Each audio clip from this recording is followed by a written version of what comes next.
ഇന്ന് കുറച്ച് നിത്യവഴുതനങ്ങ കിട്ടിയിട്ടുണ്ട്. നമുക്കിതിനൊരു കറിയാക്കാം. ആ നിത്യവഴുതനങ്ങ ഇവിടെ കഴുകി പെറുക്കി കുനുകുനാന്ന് വട്ടത്തിൽ അരിഞ്ഞെടുത്തിട്ടുണ്ട്. ഇനി നമുക്ക് ഈ മുളകും തേങ്ങയും ഒരു സവോളയുടെ പകുതിയും കൂടെ അരിഞ്ഞിട്ട് ഒന്ന് അടുപ്പത്ത് വയ്ക്കും, ഇച്ചിരി ഉപ്പും ചേർത്ത്. നിത്യവഴുതനങ്ങ കവർ ചെയ്യുന്ന പോലെ തേങ്ങ ഇട്ടു. ആ തേങ്ങ എല്ലായിടത്തും എത്തുന്നത് പോലെ, തേങ്ങയുടെ എല്ലായിടത്തും എത്തുന്ന പോലെ സവോള അരിഞ്ഞിട്ടു. ഇനി നമുക്ക് ഈ മുളകും കൂടെ അരിഞ്ഞിടാം. മുളകും അരിഞ്ഞിട്ടു. ഇനി നമുക്ക് ഉപ്പും ചേർത്തൊന്ന് ഇളക്കാം. ഇതിന് വലിയ ജലാംശമൊന്നും ഉള്ളതല്ല. ഒരു പൊടിക്ക് വെള്ളം ഒഴിച്ചിട്ട് അടുപ്പിലേക്ക് വെക്കാം. അതല്ലെങ്കിൽ കടുക് പൊട്ടിച്ചിട്ട് എണ്ണ ഒഴിച്ച് കടുക് പൊട്ടിച്ച് അതിനകത്തേക്ക് ഇതിട്ട് തട്ടിപ്പത്തി വെച്ച് കറി വെച്ചെടുക്കാം. അപ്പം നമുക്ക് മൺചട്ടി വെക്കുന്നതല്ലേ നല്ലത്, എണ്ണയ്ക്കകത്ത് വേകുന്നതിനെക്കാട്ടിലും. രുചിയുണ്ടെങ്കിലും എണ്ണ നമുക്കത്ര ചൂടായി വരുമ്പോൾ നല്ലതല്ലല്ലോ.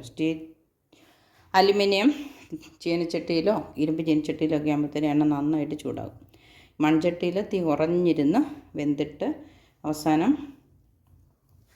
ഒരല്പം പച്ച വെളിച്ചെണ്ണ അതിൻ്റെ മുകളിൽ ഒഴിച്ചെടുത്ത് കറിവേപ്പില ഇട്ടാൽ അതാണ് കറിക്ക് രുചി, നമ്മുടെ ആരോഗ്യത്തിനും നല്ലതും.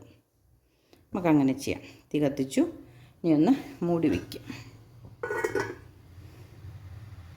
നമ്മുടെ കറി ഞാൻ ഇടയ്ക്ക് ഒന്ന് ഇളക്കി ഇട്ടായിരുന്നു കേട്ടോ. ഇനി നമുക്കൊന്നുകൂടെ ഇളക്കാം. ഇപ്പോൾ വെന്തിട്ടുണ്ട്. തീ നിർത്താറൊക്കെ അതേ വെള്ളം നമ്മൾ ഈ തവിക്കൊരു അരത്തവി വെള്ളം ഒഴിച്ചതായിരുന്നു.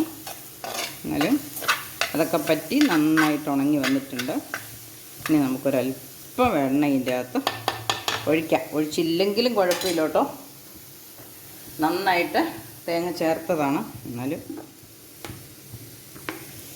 ഇനി നമുക്ക് കറിവേപ്പിലയും കൂടെ ഇട്ടിട്ട് തീ ഓഫാം. ഒന്ന് ഇളക്കിയിട്ട് തീ ഓഫാം.